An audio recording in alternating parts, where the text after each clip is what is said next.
नमस्कार, नेपाली कथाको यो नयाँ भिडियोमा यहाँलाई स्वागत छ।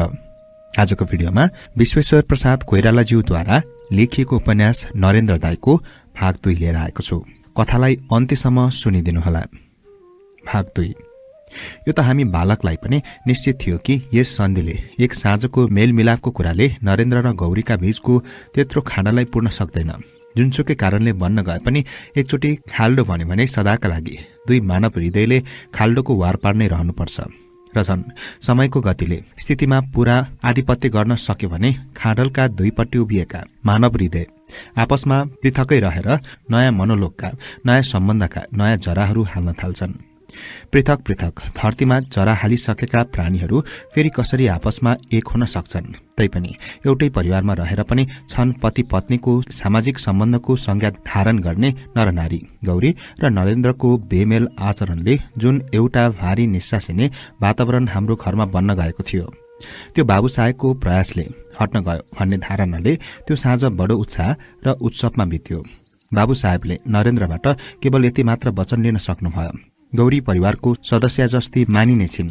उनको शारीरिक स्पर्शका लागि नरेन्द्रलाई कर लाग्ने छैन, तर उनको छाया भने अबदेखि परिवारमा बहिष्कृत हुने छैन। भान्साघरमा, बैठकमा, बेलुकाको गाना बाजना र आमोद प्रमोदमा गौरीले निर्धक्क भाग लिन पाउने छिन् र नरेन्द्रले त्यस ठाउँलाई बहिष्कार गरेर गौरीको अमर्यादा गर्न पाउने छैनन्। गाना बजानाको उत्सव सिद्धिसकेपछि आमाले गौरीलाई भन्नुभयो, सबैले सुन्ने गरी, गौरी, भान्सामा के कसो भयो गएर हेर। मलाई आज जाँगर छैन। गौरी भाउजूले त्यस रात भान्सा कोठामा गएर आलु परवलको भुटुवा र सोइजनको झोल तरकारी पकाइन् र निगुरोको साग, अनि आफू तल अगेनामा बसेर दूध तताउँदै नरेन्द्रले खाएको हेरिरहिन्। हामीहरू सबैले कौतूहलको दृष्टिले यो दृश्य हेरौं, किनभने पहिले यस्तो कहिले पनि भएको थिएन। गौरी भएको कोठामा नरेन्द्र जाँदैनथे, त्यसकारण नरेन्द्र भान्सामा आउन लागे भन्ने चाल पाउन साथ गौरी कोठाबाट बाहिर निस्किन्थिन्। आज भने गौरीले एक कचौरा दूध चौकीमाथि राखिदिन् र बाहुनीलाई इसाराले भनिन्, उहाँलाई त्यो देऊ। नरेन्द्रले यसमा केही आपत्ति गरेनन्। भान्से बाहुनीलाई केवल यति भने, बजै, दूध त मैले कहिले खाने गरेको छैन, तिमीलाई थाहै छ नि, किन ल्याए कि? नरेन्द्रको स्वभावदेखि सबै नोकर चाकर डराउँथे, त्यसो हुनाले बाहुनीको त्यतिमै सातो गए जस्तो भयो। उनले हतारिएर दूधको कचौरा छेकिदिन्। मलाई बाहुनीको खबराहट अझै सम्झना छ। अगेनामा दूध उमाल्दा उमाल्दै रोकिएको गौरीको हात, जसको थोप्लो बुट्टाको हात्ती सुँडे बाहुलामाथि बाक्ला बाक्ला काँचका एक जोर चुरा चढेका थिए र एकछिनको स्तब्धता। दूधको त्यो सानो निहुले मानौ कुनै एउटा काण्ड नै रचेको जस्तो गरी वातावरण एकछिन क्षुब्ध भयो। पछि आमाले यो कुरालाई लिएर पिताजीसित भन्नुभयो, निकै विरक्तिका साथ, होइ, यो मेलमिलाप कता कता अस्वाभाविक जस्तो लाग्यो। बाबु साहेबको प्रयासले आएको सन्धिको आधारको अपूर्ण सम्बन्धले झन् आफ्नो अस्वाभाविक गुणले दुईजनाका बीच ठूलो नराम्रो कुरो ल्याउने त होइन। खाइसकेर नरेन्द्र बाहिर निस्के। म त्यसै अप्ठ्यारो मानेर उभिरहे। नरेन्द्र गइसकेपछि गौरी भाउजू चुलोबाट उठिन् र हात समातेर मलाई आफ्नो कोठाभित्र लगिन्। मेरो बालकपनले नारी सुन्दरतालाई पहिलोपटक चिन्न खोज्दा गौरी भाउजूको अनुहारमा आएर अट्न गएको थियो। मलाई उनी अत्यन्त सुन्दरी लाग्थिन्। घरमा सुन्दरताको चर्चा हुँदा म अनायासै भन्थे, घरभरिमा गौरी भाउजू सबभन्दा राम्री। घरका स्वास्नी मानिसहरूको सर्वसम्मतिमा एउटै कुरा थियो, गौरी उज्याली त छिन्, तर लोक्ने मानिसको जस्तो चौडा निधार, आँखा धेरै ठूला, तर उनको सानो अनुहारलाई नसुहाउने, अनुहार डल्लो खालको र नाक पनि बानगी नपरेको र कद पनि ओछो, अर्थात् हिसी परेको तर छाट नपरेको लोक्ने मानिस। झन् त्यसमा पनि नरेन्द्र जस्ताको लागि कुनै आकर्षण नभएको। स्वभावको दृष्टिबाट पनि यति साधु प्रकृतिकी र सौम्यकी पुरुषलाई उनीसँगको सम्बन्ध खल्लो हुँदो हो आदि। अनि कुनै पनि तेज प्रकृतिकी नारीले गौरीको दाँजोमा नरेन्द्रको हृदय जित्न सक्छ। गाउँकी एउटी मुनरियाले नत्र कसरी गौरीलाई उछिनेर नरेन्द्रलाई जित्न सके? आमाहरूका बीचमा यस्ता विचारको आदान प्रदान हुन्थ्यो, तर मेरो आँखामा गौरीभन्दा सुन्दर नारीको अर्को चित्र पढ्न सकेको थिएन। उनी सधैँ सिंगार गरेर बस्थिन्, कपाल चिल्लो पारेर टम्म कोरेकी, सिउँदमा सिन्दुरको गाढा रेखा, स्निग्ध गोरो फराकिलो निधारमा एउटा ठूलो पीत चन्दनको टीका, फस्टाउन नसकेको बालिका शरीरका साना साना राता काला बुट्टा भएको छिटको टम्म परेको चोलो, हरियो सारी र गोडामा कल्ली र छातीमा सानो तिलरी भएको पोतेको मोटो माला। उनका गोडा चिल्ला र साना, जसलाई उनी बिहान र बेलुका इनारको बज्रमा खोपसँग खोटी खोटी सफा पार्थिन्। ती साना सुन्दर पगमा उनी यति बिस्तारै हिँड्थिन् कि उनी कतै आए गएको चाल नै पाइँदैन थियो। उनको शरीर जहिले पनि यत्नपूर्वक सिँगारिए जस्तै उनको कोठा पनि सधैँ सफा र सुग्घर रहन्थ्यो। भुइँ र भित्ता चिप्लो पहेँलो मोटोले सिनित्त लिपेको हुने, छानाबाट खर र ध्वाँसो नखसोस् भनेर माथि सेतो लुगाको चौधुवा टाँगेको, बिछ्याउनमा तनक्क कसेको सेतो तन्ना, त्यसमा राम्ररी पछ्याएर राखेको अन्डीको चादर र तकिया सेतो तौलियाले छोपेको हुन्थ्यो। एउटा कालो टिनको बाकस, त्यसमा पनि एउटा तौलिया बिछाएको र त्यसमाथि चाहिँ केही किताबहरू, प्रिय प्रवास, जयद्रथ वध, भारत भारती, विक्रमोवर्षी र केही मासिक पत्रिकाहरू, प्रभा, माधुरी इत्यादि। भित्तामा रवि वर्माको विश्वमित्र र मेनकाको जर्मनीमा छापेको टल्कने रंगीन तस्बिर, सिरानीर सधैँ नयाँ माला लगाएको एउटा मुरलीधर कृष्णको मूर्ति। कोठामा सबै सामानहरू आफ्ना ठाउँमा सजाएर राखिएका हुन्थे। आज यति लामो वर्षको टाढाबाट त्यो कोठालाई हेर्दा लाग्छ मानिसको आवासको गर्मी भने त्यसमा थिएन, न त्यसमा दैनिक जीवन बिताउँदा उत्पन्न हुने अस्तव्यस्तताको लक्षण नै थियो। ओछ्यानको सेतो तन्नामा न कहिले कुनै बालकको फोहोर गाडेको डाम नै पर्यो, न कोठामा कहिले बालकण्ठको तीखो हाँसो नै फुट्न गयो। आज यो कुरा सम्झिँदा आश्चर्य लाग्छ। हाम्रो घरका गाई गाई केटाकेटीहरू कहिले पनि गौरी भाउजूको कोठामा पस्दैनथे। उनले रोकेकी थिएनन् र उनीसँग डराउने पनि कसैलाई केही कारण थिएन, किनभने उनको स्वभाव यति शान्त थियो। आमाहरू भन्नुहुन्थ्यो गौरी आँखामा राखे पनि बिजाउँदैनन्, तर कोही पनि केटाकेटीहरू उनीसित छ्याम्मिँदैनथे। उनले माया गरेर बोलाइन् र खानेकुरा दिइन् भने पनि अप्ठ्यारो मानेर केटाकेटीहरू उनीतिर पुग्थे र हातमा मिठाई पर्न साथ फुत्केर भाग्न आतुर हुन्थे। सान्नानी भन्थिन् दाईसँग मलाई डर लाग्छ, भाउजूसँग पनि। सान्नानीले भनिन् रामले त मलाई पनि लाग्नुहुन्छ नि, तर हेर न कस्तो तुलसीको मठ जस्तो लिपेर राखेको कोठा, गोसाई थान जस्तो, र आफू पनि देवी जस्तै सिनित्त सिँगारिएर बस्नुपर्छ उहाँलाई। अनि सान्नानी फेरि भन्न थाल्थिन् कथाहरूमा देवी देवताहरू मानिसको चोला लिएर आउँथे पृथ्वीमा। सेमलवन बजारमा साउनीकी छोरीलाई पहिले त बहुलाई भने, तर पछि थाहा पाए उसमा देवी चढ्दी रहेछिन्। दौलतपुरको जमिनदारीकी बुहारी एक दिन त्यसै लोभ भइन्। खोज्दा खोज्दा उनले कपालमा लाउने गरेको सुनको काइयो जंगलमा भेट्यो, तर उनी भने फेला परिनन्। पूर्णिमाको मध्यरातमा काइयो खोज्दै उनी अझै जंगलमा आउँछिन् रे। फगुनीलाई यस्ता अरू पनि धेरै कथा आउँछ। ऊ भन्थे जसमा देवी आउँछिन् त्यस्ता आइमाई बाजी हुन्छन्। डाक्टर वैद्यले पनि केही गर्न सक्दैनन् यसमा। दिवानजीकी बुहारीलाई पनि त्यसै हुन्थ्यो। कति उखती भयो, निकै भएन, दुब्लाएर काँडा भइसकी। अस्ति पनि त्यस्तै भयो। राधापुरबाट मिसेर वैद्य आए, अंग्रेजी डाक्टर आए, केही गर्न सकेनन्। बिचरी कल्पिन्छे, मलाई सन्तान भएन भन्छे। कति देवी देवताको भाकल गरी के हुन्थ्यो र देवी आएपछि। हो नानी, देवी चढेका आइमाई बाजी हुन्छन्। गौरीसँग मलाई डर त लाग्दैन थियो, तर अप्ठ्यारो भने अवश्य लाग्थ्यो। उनको सुन्दरताले म आकर्षित हुन्थे र उनको जीवनलाई मैले जतिसम्म बुझ्न सकेको थिएँ त्यसले मेरो बालक मनमा उनका लागि माया पनि उम्रेको थियो। तर म उनीसँग निर्धक्क हुन सक्दिनथे।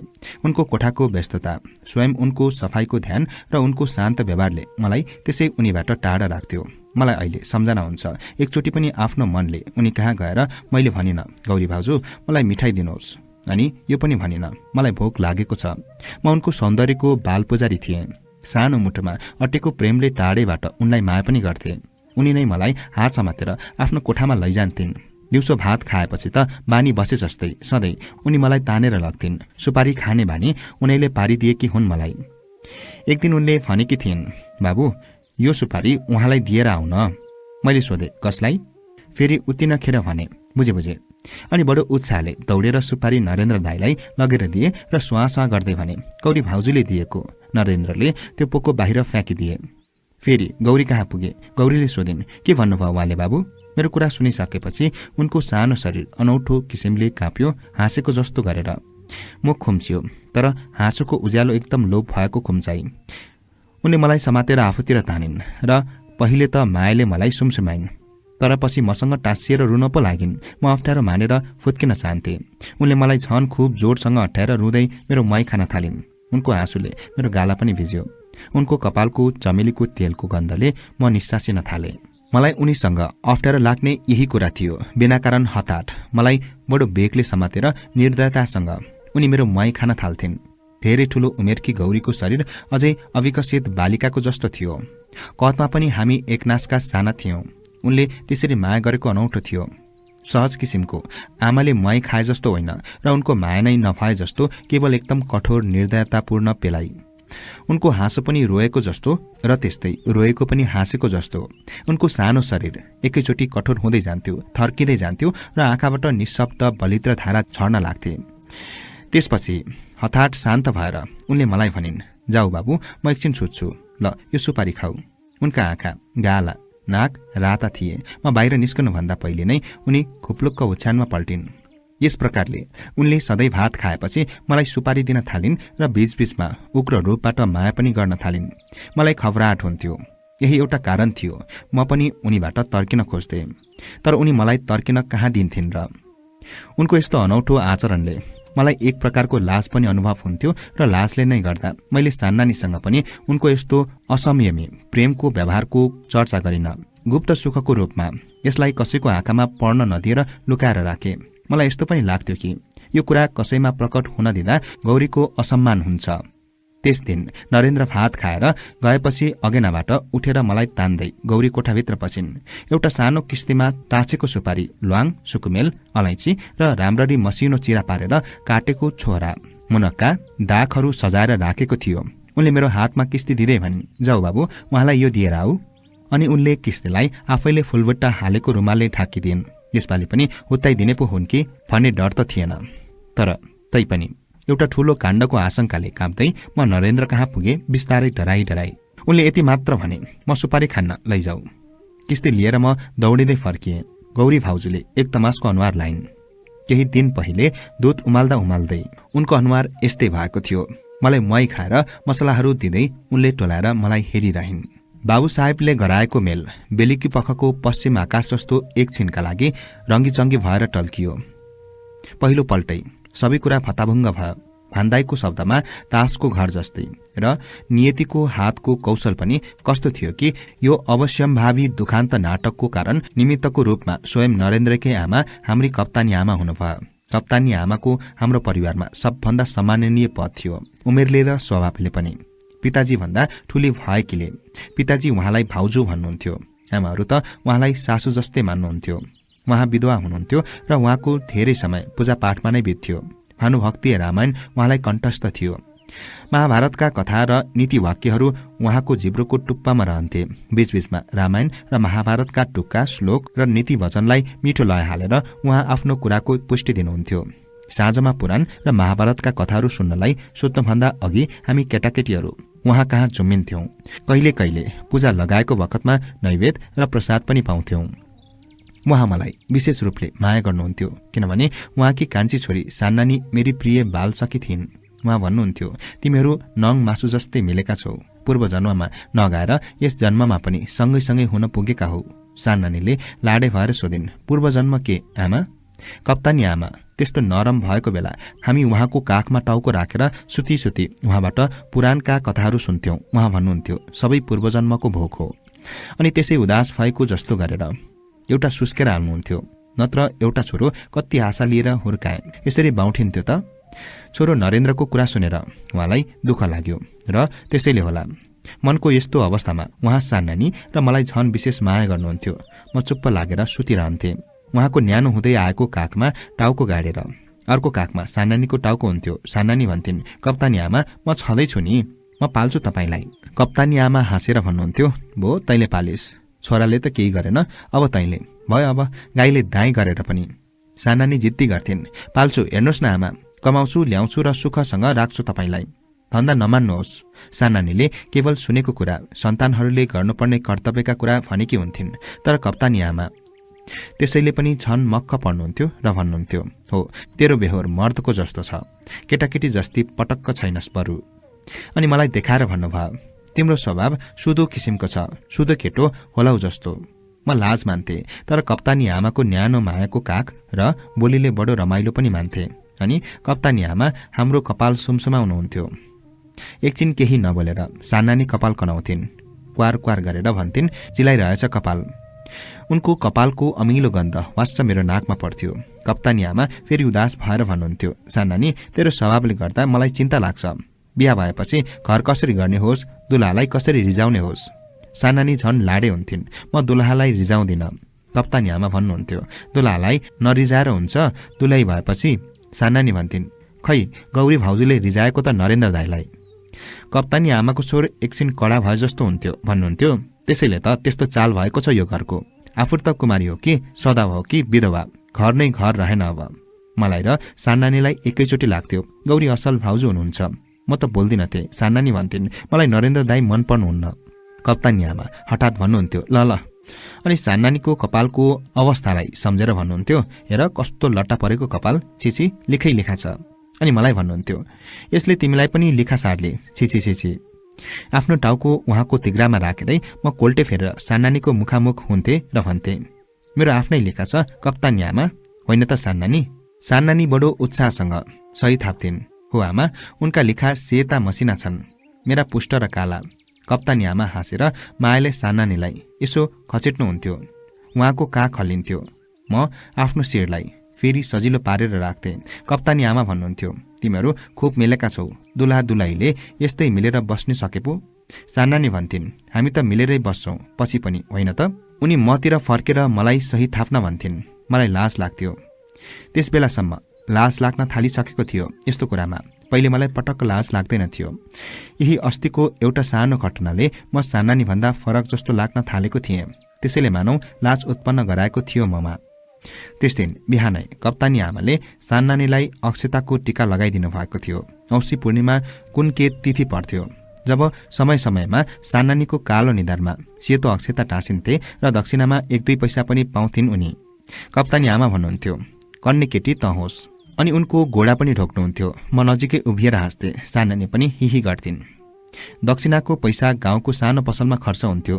पसल पनि के भन्ने त्यसलाई। नजरिया मुसलमानको एउटा ध्वाँसोले कालो परेको छाप्रो थियो, पश्चिमतर्फ जाने बाटोको ठिक दक्षिणतिर लड्ला लड्ला जस्तो गरेर उभिएको। उसको आँगनामा उभिएर हामी कराउँथ्यौं नजरिया। त्यस दिन पनि हामी त्यसै गरी करायौं। नजरिया कि स्वास्नीले भित्रबाट आएर भनी, के हो नानी? सान्नानीले भनिन्, 1 पैसाको छोरा र 1 पैसाको नरिवल देऊ त, मिश्री पनि अलिकति मिलाइदिनु फोसा। नजरियाको छाप्रोको चिसो ओसाराको दक्षिण कुनाको चुलो अहिले निभेको थियो र त्यसमाथि एउटा कालो हाँडी थियो। त्यसको मुख फोरेर ठूलो पारेको थियो। ओसाराको उत्तरतिरको कुनामा बाँसको कप्टेरोको एउटा अग्लो मुढामाथि एउटा नाङ्लो राखिएको थियो र त्यसमा नरिवल, छोरा र मिश्रीका ससाना थुप्रा सजाएर राखिएका थिए। नाङ्लैको एकापट्टि काँचका मोटा मोटा हरिया र राता चुराहरू र लहटीका गुच्छाहरू पनि राखिएका थिए।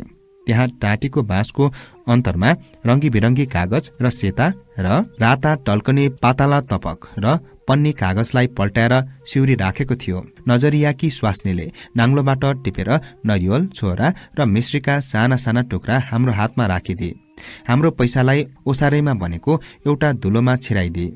सान्नानीले मलाई पनि पहिले नै भनेकी थिइन्, त्यो दुलो तल माटोको भाँडो छ, पैसै पैसा भरिएको होला साँच्चै। टाटीमा सिउरिएका रंगीन कागजहरूलाई देखाएर सान्नानीले सोधिन्, हेगे त्यो तजियाका लागि होइन, कहिले हुन्छ ह यसपालि हास्यन हुसेन? नजरियाकी दुलैले भनी, अब त आइहाल्यो नि, हामी नजरियाको छाप्रोबाट बाटामा नाच्दै आयौं। हास्यन हुसेन आफ्ना हातलाई आकाशतिर तलवार जस्तै गरेर रोप्दै र मुखमा मिश्री र नरिवललाई स्वादसँग चपाउँदै हास्यन हुसेन। पचबरिया धार कोशीको एउटा ठूलो भगालो हाम्रो गाउँको 1 पाउ जति पश्चिमतिर थियो। त्यसको किनारको सानो वनबास, पाडक, गुल्लर, सिमल, पलास, कदम, जामुल, इमली इत्यादिका झ्याममा परेका रुखले सधैँ अँध्यारो हुन्थ्यो र त्यसभित्रको सडक सधैँ चिसो भइरहन्थ्यो। हामी डराएर दौडदै त्यो अँध्यारो बाटो काट्थ्यौं। झन् सडकै किनार ठूलो धोत्रो परेको त्यो विशाल गुलरको रुखमा बस्ने प्रेतको कुरा सम्झेर हास्यन हुसेन। खुब रमाइलो दिन थियो। घामको चहकले वातावरणलाई छन उज्यालो र राम्रो बनाएको थियो। चराचर आफ्नो सुन्दरतामा एकदम स्तब्ध। मध्याहको समय यसबेला एकछिनका लागि वन प्रान्त पनि निशब्द रहन्छ। सबैजना खेतको काम सिद्ध्याएर खाजासाजा खाएर आफ्ना घरमा मधेसको मध्याहलाई उघेर निधाएर या त्यसै अल्छे मानेर बिताइरहेका थिए र म सान्नानी मात्र हास्यन हुसेनको रट लगाउँदै पचवरिया धारतिर लागिरहेका थियौं। सान्नानीले भनिन्, फुल्काहा बजारको तजिया सबभन्दा राम्रो हुन्छ। छलझल छलछल पन्नी र तबकै तबक र बर्कै बर्का टल्किन्छ। अहो तजिया कत्रो ठुलो हुन्छ थाहा छ? ऊ आकाशै छुने साँच्चै। अनि हठात वनभित्र पुगेर अध्यारिँदै र चिसिँदै आएको वनमा आफूलाई पाएर घोडा त्यसै सडकको माटोमा कुद्न थाले। हास्सेन हुसेन मुखको मुखैमा रह्यो कि अचानक वनको माझमा खडा धोत्रो गोलरको रुखको ठिक अगाडि आफ्नो आङलाई मैलो धोतीले एकपटक राम्ररी बेरेर त्यसको आँचलले शिर ढाकी अनि फुर्कोलाई मुखमा च्याप्दै मुनरिया सडकबाट तल झरिरहेको पो हामीले देख्यौं। सान्नानी कराइन् मोनरिया नबोलेर छिटछिटो वनतिर पसी। हामीहरू फेरि कुद्दै पछ बरिया धारतिरको वनको उज्यालो मुखमा पुग्यौं। सान्नानीले मेरो हात समाएर सडक छेउको सुकेको पैनीभित्र तान्दै लगिन्। भनिन्, लुक ऊ देख्यौ नरेन्द्र दाई, देख्नु भयो भने मार्नुहुन्छ। बन्दुक काँधमा राखेका नरेन्द्र दाई वनभित्र पसे। हामीलाई देखेनन्। हामीले कोशीको धारमा खुब चोपलिएर नुहायौं। भिजेको कपाल र राता राता आँखा लिएर हामी घर फर्क्यौं। बाटामा गोसाई थानतिर एउटा चिसो ठाउँमा उम्रिएका मोथेका झारबाट एउटा हरियो पुष्ट डाँट टिपेर सान्नानीले त्यस दिन सोधेकी थिइन्, ल भन भालेकी पोथी? मैले सोधेको थिएँ, के सान्नानी? उनले डाँटको एउटा टुप्पो मलाई समात्न दिएर अर्को टुप्पोतिरबाट त्यसलाई चिर्न थालिन् अनि च्यातिएपछि भनी, ऊ पोथी। मैले फेरि सोधे, के सान्नानी? उनले कतिचोटि मोतेको डाँट टिप्दै कहिले भाले कहिले पोथी बनाउँदै मलाई चिरेर देखाउन थालिन्। तैपनि मैले सोधे, के सान्नानी? उनले भनिन्, ल हो। कोसाई थानको पोखरीको डिलको बयरको काँडे झारभित्र बिस्तारै उनी पसिन् र कुप्रदै आफ्नो कौपिन उठाएर तलको पातलो लगौटीलाई पनि सारिन् र कोप्रिए मतिर हेरेर भनिन्, देख्यौ म पोथी। अकारण त्यसै बखतदेखि मलाई सान्नानीसँग सानो लाज लाग्न थाल्यो। एक दिन जब कप्तानी आमाको काखमा सुती रमाइलो कुरा गर्दा गर्दै सान्नानीले भनिन्, हामीहरू त पछिसम्म मिलेर बस्छौं होइन त? मलाई लाज लाग्यो। भाले पोथीको कुरा सम्झेर मैले केही बोलिन। कप्तानी आमाले भन्नुभयो, भोलि पिना भिजाइदिन्छु, कपाल राम्ररी धुनु। तिमी पनि नानी, ल उठ, मेरो काख थाकिसक्यो, निदाउन थाल्यो, उठ। यस्तै हुनुहुन्थ्यो हाम्री कप्तानी आमा। त्यस दिनको काण्डको सम्झना अहिले पनि मलाई छलछली छ। जेठको महिना, दिउँसोको डन्टालापुर घाम, सारा पृथ्वी अग्निमय भएर एकसुरले बलिरहेको थियो। त्यस दिनको घामको चहकिलो उज्यालो र एकनासको अकम्पित गर्मीको सम्झना किन हो कुन्नी आज पनि मलाई तस्बिर जस्तो स्पष्ट छ। बैठक कोठामा मोनरिया र फगुनी लिप्दै कुरा गर्दै थिए। उनीहरूले बोलेको बाहिर सुनिन्थ्यो, तर बिस्तारै बोलेकाले कुराको गेडा टिप्न सकिँदैन थियो। उनीहरूले माटो र गोबर मिसाएको पन्यालो झोलमा लुडो चोप्दै भुइँमा छ्याप हानेको हामीहरू बाहिर बारदलीमा सुनिरहेका थियौं। बीचबीचमा उनीहरू गोबरको बाल्टिन घिसार्थे। हामीहरू केटाकेटी बारदलीको पश्चिमपट्टिको कुनामा बसेका थियौं र झुम्मिएर महारानी दिदीले रामायण बाँचेको सुनिरहेका थियौं। महारानी दिदी बडो मिठो लय झिकेर तुलसीदास रामायणका चौपाई र दोहा पढ्नुहुन्थ्यो र नेपालीमा त्यसको अर्थ हामीलाई भन्नुहुन्थ्यो, ताही देह कति रामु उदारा, सबरीके आश्रम पगुधारा। महारानी दिदी भन्दै हुनुहुन्थ्यो, कबन्धको उद्धार गरेर रामचन्द्र सबरीको आश्रममा पुग्नुभयो।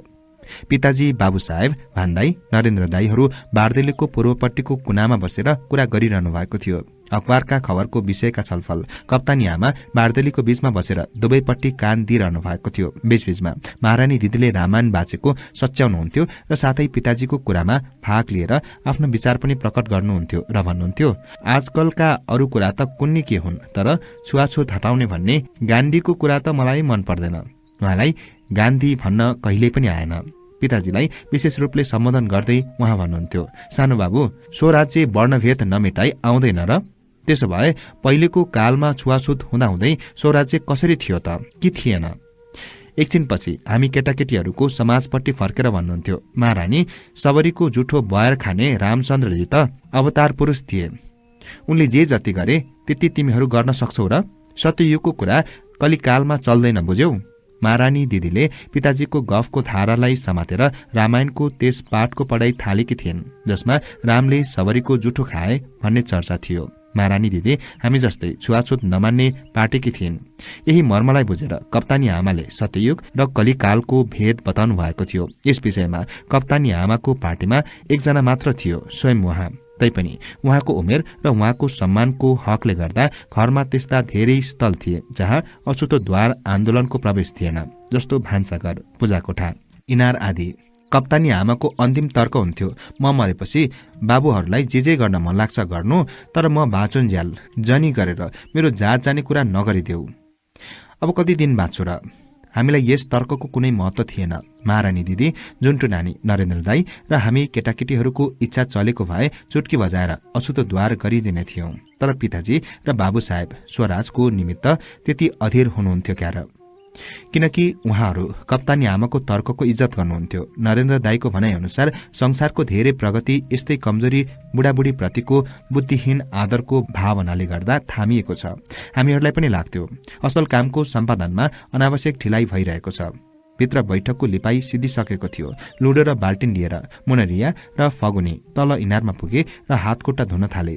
त्यसै बखतमा एउटा मानिसले त्यहाँ आएर पानी माग्यो। मुनरियाले डोलबाट पानी हालिदिन थाली र त्यो मान्छे मुखमा अन्जुली थापेर पानी पिउन थाल्यो। इनारको यो सानो दृश्य मेरो आँखाको अगाडि झलस्स एकचोटि आएको हो।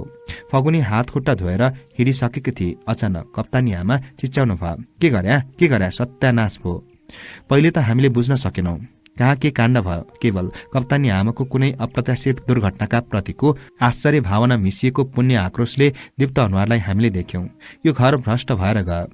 अनि मुनरियालाई गाली गर्दै उहाँ चिच्याउन थाल्नुभयो, अलक्षिणा, कुलङ्गार, बढेकी।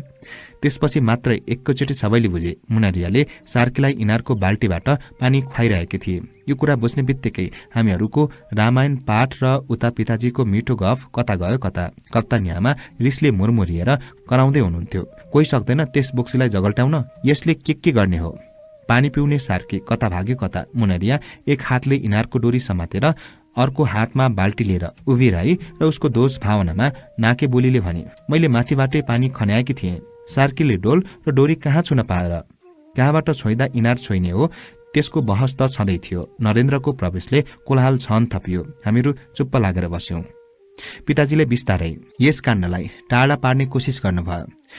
तर अब बाजाभाज आमा छोराका बीच हुन गएकोले सबैलाई अप्ठ्यारो पर्यो। कप्तानी आमा भन्ने, मुनरियाले हेपेकी हो, सबैलाई नटेरेकी हो। के भन्ठानेर त्यो मेरो पनि इज्जत गर्दिन। कसको हात पाएकी छ यसले। उता नरेन्द्र भने, अछुतो द्वारको ढोङ गर्नु जब घरभित्रै यत्रो ठूलो अत्याचार हुन्छ भने।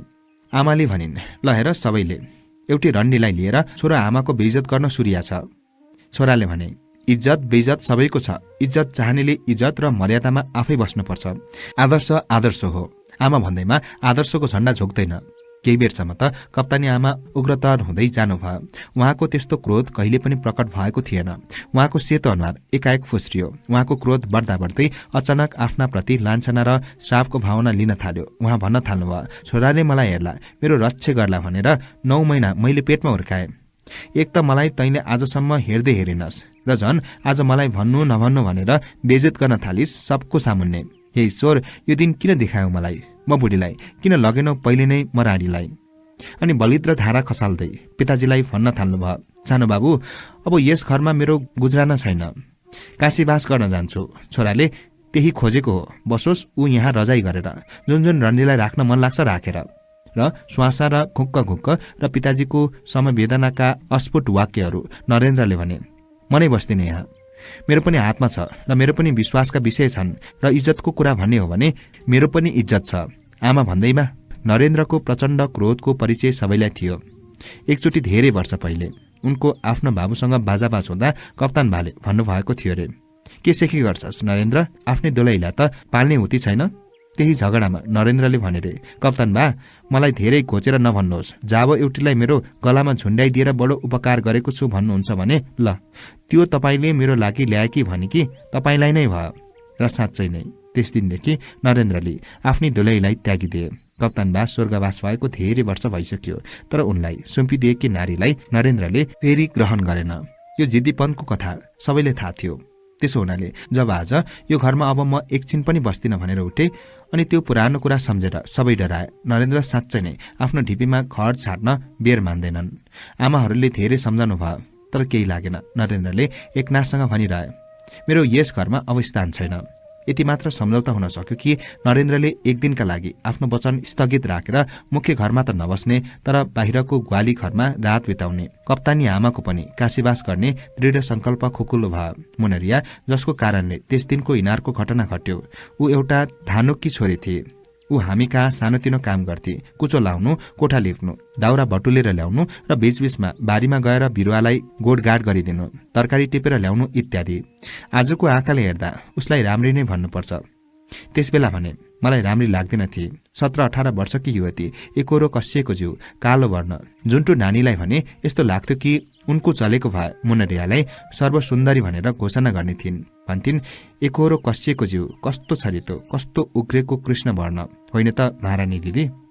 जुन्टु नानीको मलाई पटक्क मन नपर्ने एउटा स्वभाव थियो, आफ्नै कुरामा हाँस्ने रमाइलो मानेर र खुब कुरा गरिरहनु पर्ने। महारानी दिदी मुनरियालाई मन पराउनुहुन्न भन्ने मलाई थाहा थियो, तर उनको भनाइ के हो त्यसलाई सुन्दै नसुनेर जुन्टु नानी आफ्नै कुरा दोहोऱ्याउँथिन्। मुनरियाका बदामका जस्ता कोष परेका चञ्चल काला आँखाले अद्भुत उज्यालो रचेको छ। उसको कालो अनुहार मोरी टुना गर्छ ती आँखाले। जुन्टु नानीको विचार थियो, कुँदेको सङ्गमरमरको शरीर छ उसको, अनुहार जस्तै आवायुक्त, ओठ पनि हेर न मोरीको। जुन्टु नानीको अगाडिको दाँत सुन टल्किन्थ्यो उनको हाँसोमा, कस्ता पुष्ट चिल्ला। जुन्टु नानी मुनरियालाई बराबर मोरी भन्थिन् र दाँतको सुन टल्काउँथिन्। मुनरियाको तल्लो ओठको देब्रे कोसामा एउटा सानो कालो कोठी थियो, जसले मलाई उसको मुख बाङ्गिएको लाग्थ्यो, निश्चय नै नराम्रो मुख। जुन्टु नानी भन्थिन्, त्यसैले त झन जादु गरेको छ। त्यसैले उसको अनुहारमा जहिले पनि नमेटिने हाँसो कायम रहन्छ र लाग्छ व्यङ्ग्य गरिरहेको छे ओठ खुम्चाएर। कार्यकुशल चतुरी नारीको अनुहार लिएर कहाँ यो अँध्यारो कुनामा जन्मिने पुगेकी। दर्शक तथा श्रोतावृन्द, यो रहेको थियो विश्वेश्वर प्रसाद कोइरालाज्यूद्वारा लेखिएको उपन्यास नरेन्द्र दाई भाग 2। भोलिको भिडियोमा अर्को भाग सहित उपस्थित हुनेछु। तबसम्मको लागि बिदा दिनुहोस्। नमस्कार।